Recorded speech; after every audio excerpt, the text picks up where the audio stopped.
Welcome back to the Deep Dive.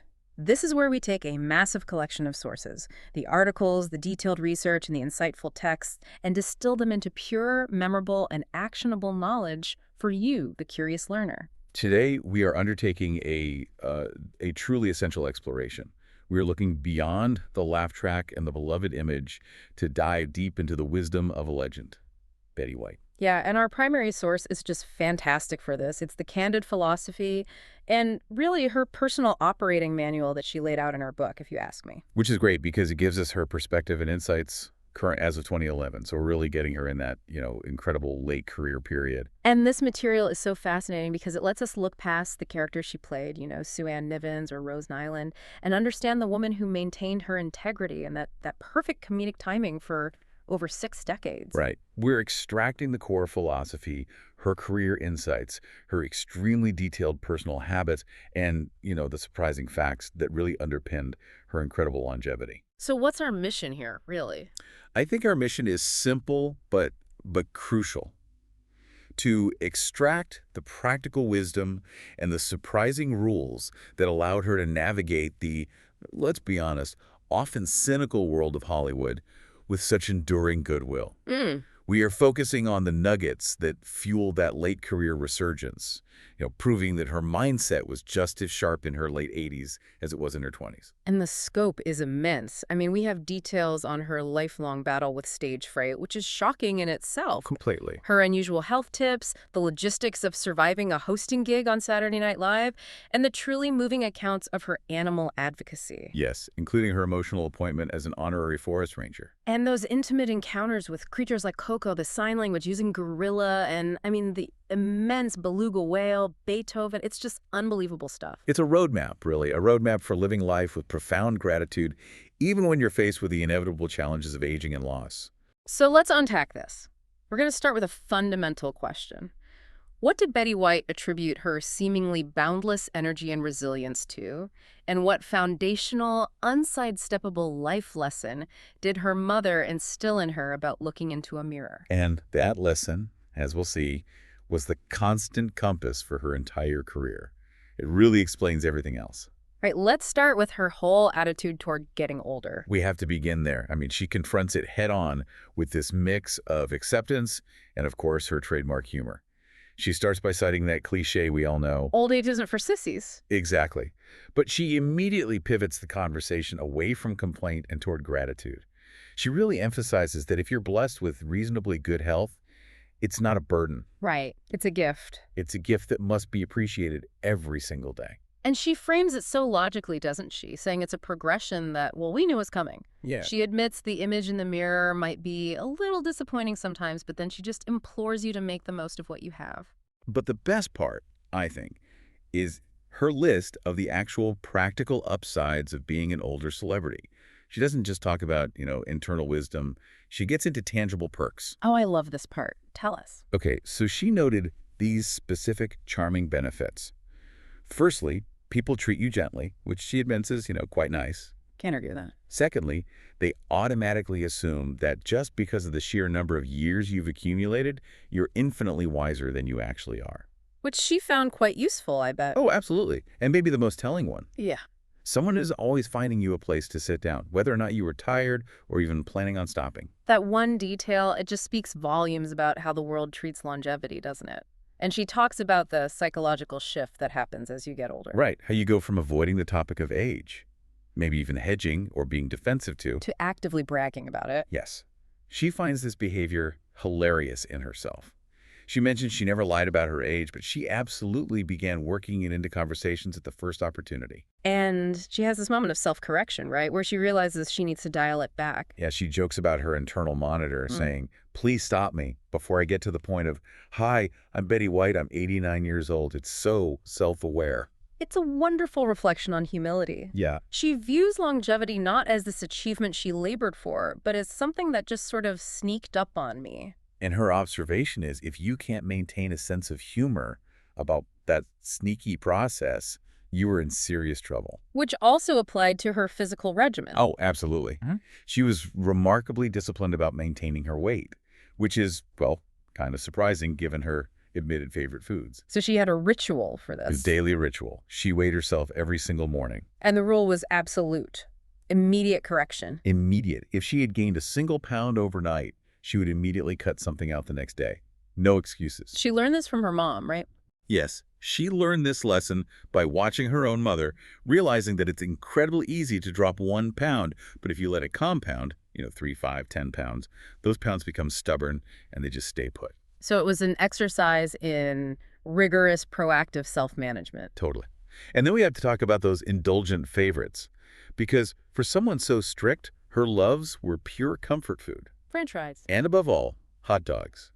The source material details her immense pride that Pink's Hot Dog Company in Los Angeles named a hot dog after her. And because she ate hers absolutely plain, no condiments, it was forever known as the Betty White naked dog. The naked dog. I mean, it's perfect. Yeah. Only Betty White could have a health regimen and a legacy tied to a plain hot dog. So beyond the physical diet, she was deeply committed to mental exercise. She called it her obsessive addiction to mental gymnastics. Primarily crossword puzzles and acrostics.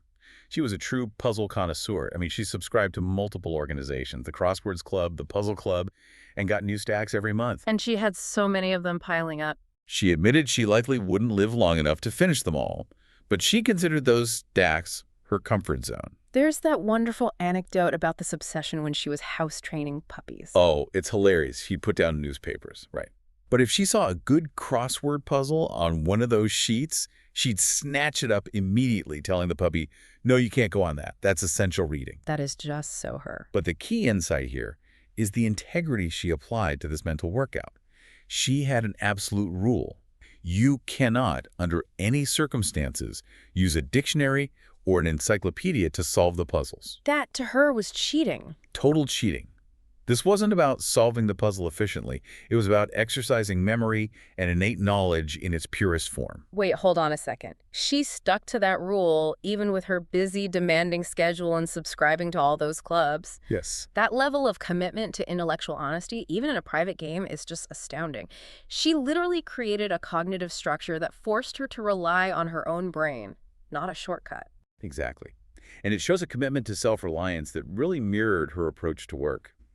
And speaking of conviction, she also shared a health tip inspired by Dr. Linus Pauling. The vitamin C thing? The vitamin C thing. Yeah. Despite not being a big pill taker, she read Pauling's work, recommending it daily to stave off colds, and she adopted the practice immediately. What's fascinating is the professional pushback she got. Her own doctor called the practice rubbish. Flat out dismissed it. Said it wasn't effective against the common cold.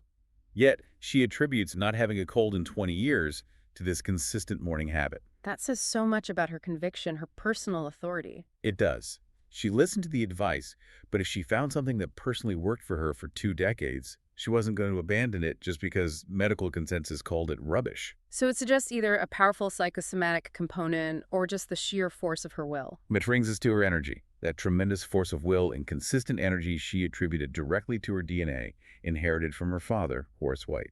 Right, her mother, Tess, had a great nickname for him. Horace the Hummingbird. Always moving, never settling. Her mother would say, honey, could you light long enough to sit down? And White felt fortunate to inherit that genetic trait, but she knew that innate energy has to be directed by passion. That's the key. She believed everyone needs a passion or 100 passions to prevent life from becoming static or boring. She said that if you live without passion, you can go through life without leaving any footprints. The joy she found in her work was profound, but she was also really honest about the flip side, the doldrums. When she was overtired, overloaded, or just irritated inside. She felt like she'd never catch up on her work, and she admits, I don't accomplish a damn thing. Which is such a crucial admission. It's so relatable. It is. She recognized that even with the best DNA, human frustration and burnout happen. And that brings us to the profound lesson that served as her anchor through all the joy and all the internal irritation. The lesson about integrity delivered by her mother, Tess. This is the centerpiece of her entire philosophy. This is the guiding moral compass for any person, really, but especially someone in the public eye. Tess told her, Bets, you can lie to anyone in the world and even get away with it, perhaps. But when you are alone and look into your own eyes in the mirror, you can't sidestep the truth. Wow. Always be sure you can meet those eyes directly. It sounds like a simple axiom, but applying it daily, that's the hard part. That's everything. It means choosing kindness when gossip would be easier. It means treating the crew with respect even when you're exhausted. It means turning down a paycheck if it requires you to violate a core belief. And she insists this cliche is absolutely true. She does. She notes that even on the rare occasions when she tried to rationalize or justify a shortcut, those eyes in the looking glass would take on a life of their own. That gaze demanded self-honesty. So that ability to live with herself based on her mother's test must have been the fundamental driver behind every ethical career decision she made. And her lasting goodwill. It was the antidote to the doldrums, the knowledge that no matter what, she had maintained her integrity. Let's transition now from her personal philosophy to the practical mechanics of her craft, specifically comedic performance. When she breaks down humor, she introduces a concept that sounds very technical, but is actually deeply intuitive. Humor is fundamentally about rhythm. Exact. She describes it in musical terms like having an ear for music. It's an innate understanding of timing. It's not something you can easily intellectualize or explain to someone who doesn't have it. It just feels right. And this is where the preparation truly shines. She explained that this rhythm was refined during table reads, particularly during her time on Hot in Cleveland. Right. The table read wasn't just about reading the lines. No, it was about listening intensely to the other characters, the setup, the reactions. To determine exactly when she needed to wait one beat or when she needed to say it quickly. She points out that if you start overthinking the rhythm, you destroy it. It has to come organically from being present and listening. She credited her childhood for this, sitting quietly at the table while her funny parents told marvelous stories. That taught her the power of the pregnant pause. Resisting the urge to blurt something out and ruin the unfolding moment. Exactly. And she shares that incredibly relatable anecdote about trying to impart this technical skill to her late husband, Alan Ludden, when they worked together. Oh, this is a great story. She was internally cringing because he was rushing his lines, just running right over the joke. And when she finally got up the courage to gently suggest he should wait a beat before delivering the punchline, he reacted poorly. It was her immediate, painful lesson in boundaries. When a wife and husband should absolutely not work together, she recalls keeping her mouth completely shut after that, recognizing the need for a mental editor in her personal critique as well. It's amazing that someone who was such a master of timing and self-control on stage was constantly battling a crippling internal force, persistent stage fright. And she traced its origin all the way back to grammar school. A third-grade recital, right. She had to recite a simple poem. She was completely panic-stricken then, and the panic never left her. She emphasizes that it happens every single time she goes on stage, whether it's for a series taping or walking out for a talk show appearance like Jay Leno. And she gets those classic physical manifestations of anxiety, the butterflies, the difficulty breathing. Right as she's waiting in the wings, she confirms she has no ritual to calm down, and she states clearly, "You are never calm." She recounts the terror of winning an award like the SAG Award when she'd been so stunned that she hadn't prepared a speech. Right, she might appear calm on camera, delivering some witty remark, but she promises you, if you knew what was going on in my head, your own head would spin. So that interior panic actually fuels her professionalism, forcing her to be fully present? I think so. And she had that funny contrast with her Golden Girls castmate, Rue McClanahan. Who used to boast, "That's one thing I never get. I never get stage fright." And White was candid about her reaction. She said she strongly suspected Rue was lying through her teeth. Which just highlights that even the greatest performers carry these internal battles. The ability to project confidence despite internal chaos is a hallmark of true professionalism. Absolutely. Now, let's talk about her career image. For years, White was completely typecast. The sickly sweet and saccharine image from early roles like Life with Elizabeth. People expected her to be so purely good that they genuinely thought she would make your teeth fall out just by being in her presence. And when fans would meet her, the typical reaction was an astonished, "Oh, you're not as bad as I thought you were." That was her brand, until she got the call for the Mary Tyler Moore Show. That moment was revolutionary for her career and her image. The character, Sue Ann Niven's the happy homemaker on WJM-TV, Was initially written specifically as an icky sweet Betty White type. so they were leaning into the typecast. They were. The executives were actually hesitant to hire her because if she didn't work out, it would be awkward since she was friends with Mary Tyler Moore. But they couldn't find anyone else sickeningly sweet enough. So they finally called White for what was intended to be a single guest appearance in the fourth season. What made Sue Ann so vital to White's transformation was that shocking duality. Yes, on the surface, she was the perfect homemaker. She could fix anything, cook anything, offer charming advice, but underneath, she was a true predator. She was the one who would sleep with anyone who would stand still. And this character, blending the sweet exterior with that shockingly predatory interior, was revolutionary for 1970s television. It shattered the expectations of the demure, supportive female character White had been typecast as. It gave her career a powerful second dimension. It really did.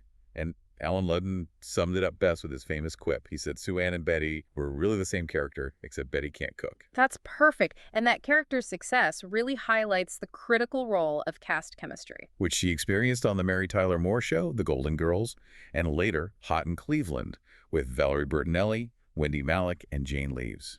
She noted the Hot in Cleveland dynamic was so similar to the Golden Girls. So similar that she ended up quoting her own description of the earlier cast to describe the new one.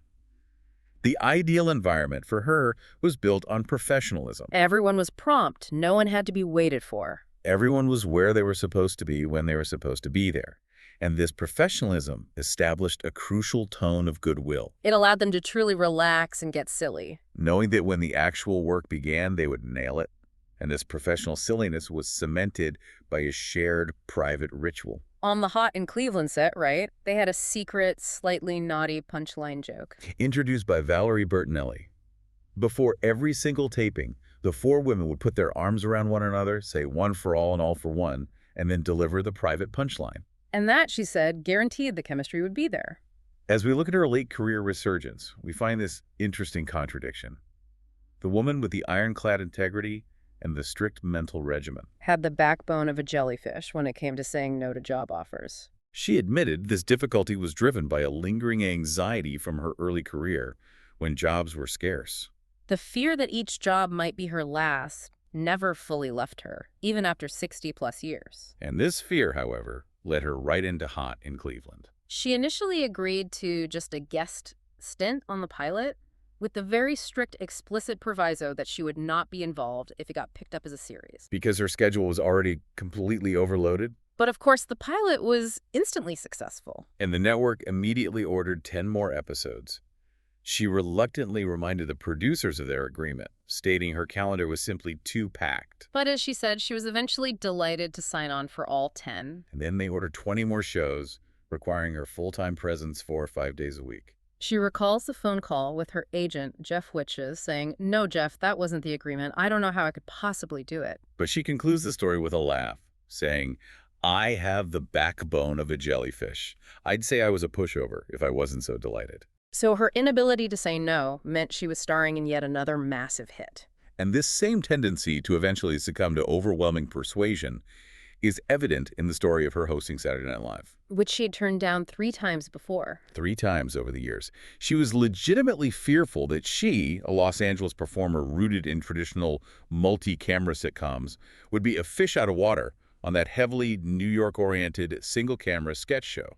So what finally broke her resistance? The power of the audience and the early internet. A massive Facebook campaign, started in January 2010 by a young man named David Matthews, just quickly gained momentum. And by March, almost 500,000 people had voted for Betty White to host SNL. Please. Despite her own desperate objections and personal fear, her agent, Jeff Witches, whose judgment she trusted implicitly, insisted she had to do it. It was a cultural moment she just could not refuse. Exactly. But the resulting production, however, was a logistical and psychological nightmare for a veteran performer who was used to memorizing every line perfectly. The scale was terrifying. They start the week with 40 or more sketches. Which is an impossible volume of material for a guest host to memorize. So this forced her to rely on cue cards, which she hated.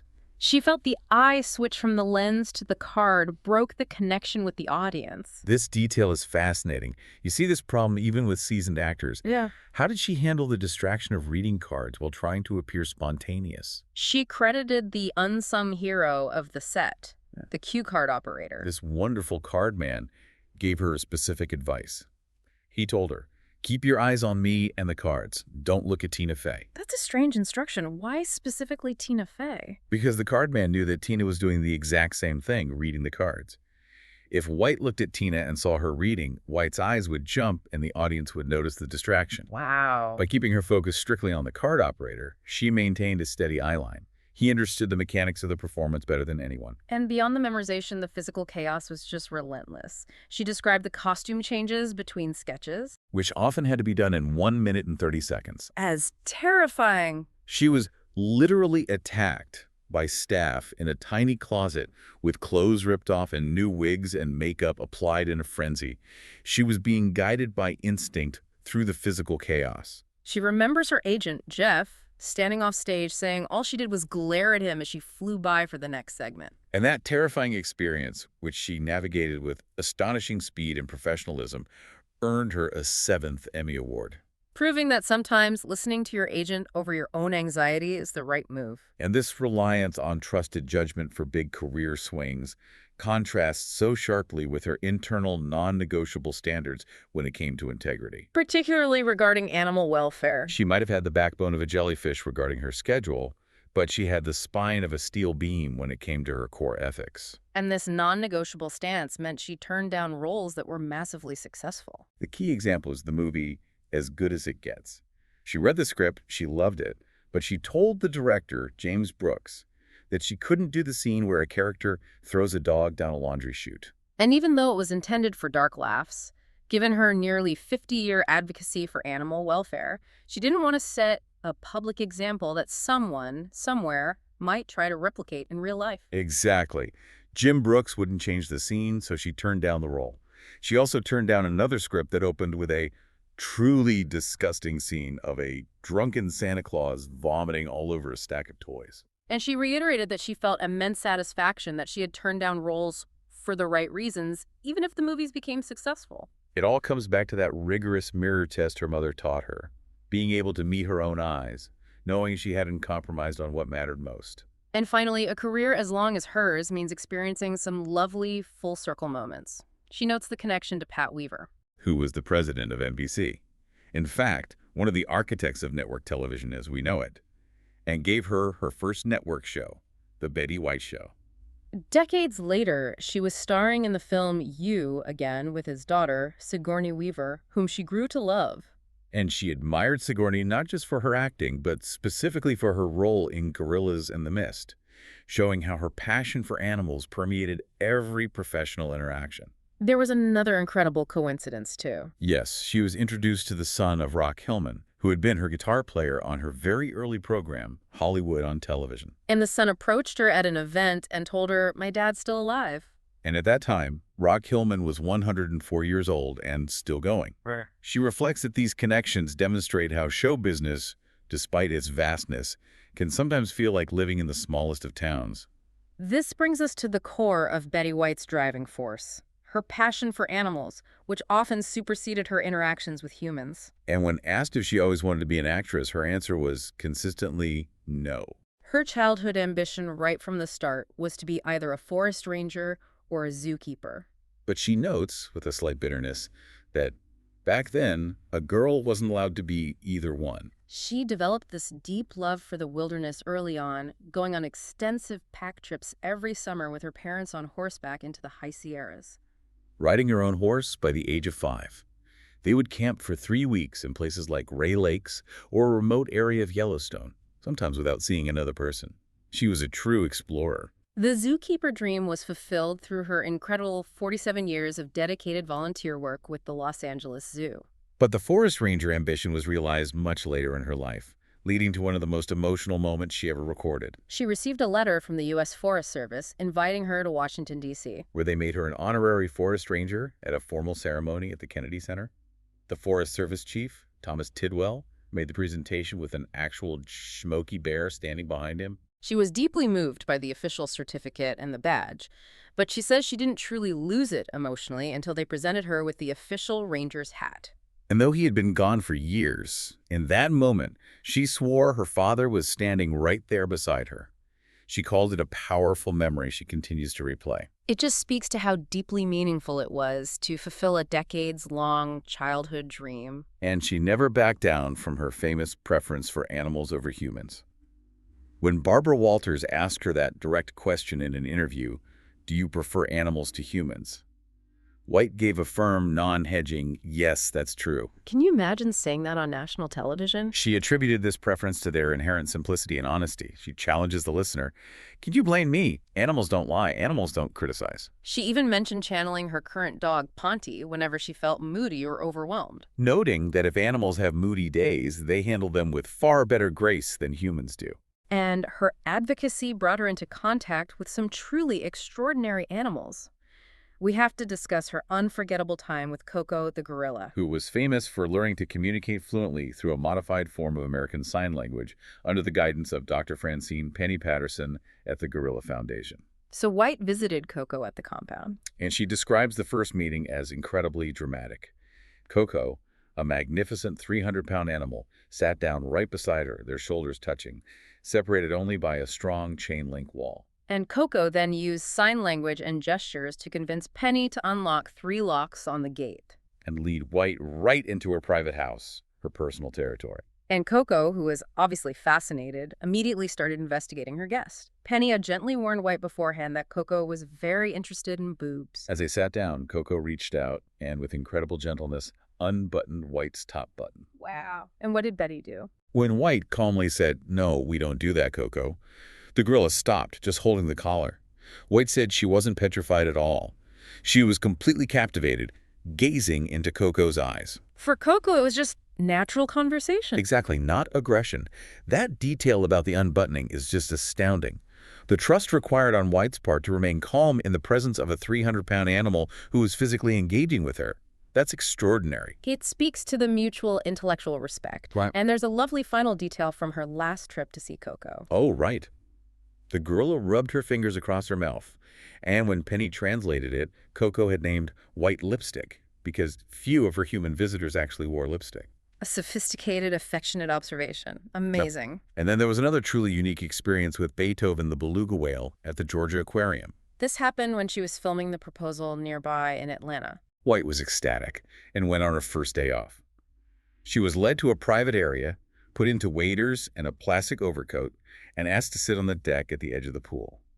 The trainer called out, "Beethoven, come meet Betty!" And immediately, this giant, ghostly white head, which she described as looking exactly like a hard-boiled egg, came right up to her knees, seemingly wearing a big smile. White stroked the huge head, noting the texture felt like a hard rubber ball firm, dense and smooth. And then came the astonishing request. The trainer asked Beethoven, "Want to show Betty your teeth?" The whale opened his massive, cavernous mouth, revealing large white teeth that she described as looking exactly like a set of dentures. Wait, running her finger around the whale's denture-like teeth, what was the instruction there? Did she actually touch his tongue? Yes, she was directed to run her finger around the teeth and then gently slap the large pink tongue, which Beethoven clearly enjoyed. He made a happy, squeaky sound. I just can't get over that. White was immensely impressed. She stressed that this wasn't mere obedience from the animals. She felt a clear intellectual connection and trust between the animals and their humans. She concluded that the whales were obviously involved in the interchange. These encounters underscore that animals truly were her peers. So finally, let's turn to the practicalities of her lifelong love for pets, focusing on her adoption philosophy. She shared the story of adopting Panda, a beautiful little Shih Tzu puppy she saw in a cage at the LASPCA, the Los Angeles Society for the Prevention of Cruelty to Animals. And Panda was a cruelty case, so sick she couldn't even stand up. The case went to court, and the evidence regarding Panda ended up closing the badly managed pet shop where she was purchased. White had to wait 3 months for the trial to settle and for Panda to become eligible for adoption. And when the LASPCA finally called, White, who hadn't even thought of a name yet, immediately said, "When can I pick Panda up?" She brought the dog home, and Panda, despite her size, immediately took charge of White's 2 male dogs, running the house until she was 16 3/4. And her current dog at the time, Pontiac or Ponty, was a career-change golden retriever from Guide Dogs for the Blind. She flew to San Rafael just to meet him after losing 3 pets within a 2-month period. and she laughs at her own hesitation, saying, "You simply Don't meet a golden retriever and go home to think it over. Pawnee went into career change because he had a bum leg, but White adamantly refused to use the term flunked out, emphasizing his inherent value. And as she approached her 90s, she had a very specific philosophical approach to adopting more animals, especially older dogs. She knew she needed to be home to properly integrate new pets, but she found a solution for her future capacity. She made a pact with her dear friends, Tom and Patty Sullivan. They agreed that whatever pets White leaves behind, they will adopt them and love them. They won't simply find homes for them. And this commitment allowed her to continue adopting, knowing the animal's future was secure. Concluding that you are never too old to adopt a pet if you look ahead and make arrangements for their future. That is profound planning rooted in deep love. Let's pull back the curtain now on her incredibly charming private life, starting with her extremely analog creative process and her love-hate relationship with modern technology. She reveals a strange personal habit, addiction to stationery stores. And this wasn't for fancy greeting cards, but for the basic lined tablets and packs of paper. She bought them even when she didn't need them, calling the fresh pads an incentive. She said a well-known author friend of hers once called a new pack of paper his paper laxative. It could restart a stalled writing project. For White, the commitment was firm. Everything had to be written in longhand. She believed the thoughts must go from my brain down my arm to my hand to the page. The physical act of writing was inseparable from the thought process. After she completed a draft, she would copy it over again, making the bulk of her changes during that second physical transcription. And this analog process explains her complete technological avoidance. She did not own a computer and intended to keep it that way. And her specific crippling fear of the digital world. It was the digital storage of information. She believed that if she clicked a button to store something, she wouldn't sleep at night, worrying about what was hidden in that digital space and whether she had answered it or addressed it properly. She actually compared this digital anxiety directly to her existing physical organizational struggles at home. And those struggles were intense. Her upstairs office, which housed her extensive stuffed animal collection and her fax machine, was full of books she couldn't bear to throw out. Stacking up into imposing towers. And the paper mess, including books, fan mail, and various files, became so pervasive that it colonized her downstairs dining room table, forcing her to entertain guests off-site for dinner. It's the ultimate irony. A woman who's successfully organized a decades-long, multifaceted career and maintained a flawless stage persona was tormented by her own clutter. Absolutely. This messy reality led to her famous 4 a.m. witching hour panic. She would wake up, haunted by the stacks of paper, thinking, Betty, you must clean this mess before you die. She genuinely feared that someone else would have to rifle through the towering piles after she passed away. Yet, she showed organization in other ways, like her friendships. She noted a long-standing preference for male friends. Yeah, she admitted that as a kid, she wasn't particularly interested in what girls were talking about, but she was careful not to develop a reputation for disliking women, which wasn't true. She just related better to the guys. She also discussed the profound difficulty of navigating new relationships and the sheer loneliness of loss, particularly the void felt when a partner is gone. The hardest part, she noted, was the sudden isolation of having no one to share decisions with, mentioning the vital role of key friends like the late Jerry Martin, who helped care for Ponty. This need for trusted anchors in her personal life led her to put immense professional faith in her agent, Jeff Witches. Trusting his judgment more than I trust my own. And that trust was absolutely critical, especially in public-facing moments. She describes the chaotic experience of the red carpet, where she would be immediately struck blind and deaf by the explosion of flash cameras and the shouting reporters. She found herself staggering and losing her balance due to the sensory overload. Terrified people would think she had a few cocktails. And Jeff, she notes, would walk riding shotgun just off the carpet at the edge of the media zone, guiding her through the maze. She called the red carpet a necessary evil that she would genuinely rather avoid. She said she'd prefer a root canal. A root canal, yeah. Despite being a genius at memorizing dialogue for decades, she had a specific constant struggle with faces and names. Faces simply didn't seem to register visually for her, and names were impossible to hold on to. This led to the panic of running into celebrities whose names she couldn't place, feeling awkward but unable to ask for a name tag. She would try to make silent mental notes. John Smith Blue Dye, Jane Jones Spear Larynx. But these mental identifiers would often evaporate, leaving her in an embarrassing and frustrating situation. As we wrap up her philosophy, she returns one final time to integrity, stressing that young actors must appreciate and not abuse their profession. She advises them to treat the profession with respect, to be prepared, and to come in with a positive, open mind. She viewed abusing the profession through bad behavior or partying as the height of ingratitude. Especially knowing how many talented people would sell their souls just to have the opportunity they had. And finally, her perspective on death is uniquely comforting and centered. She noted her lack of fear, something her Golden Girls castmate Estelle Getty struggled with deeply. She credited her mother for this view. Her mother taught her that the body is just an envelope for the letter, and that the deceased knows the secret. This philosophical concept helped ease the pain of loss and gave her immense peace.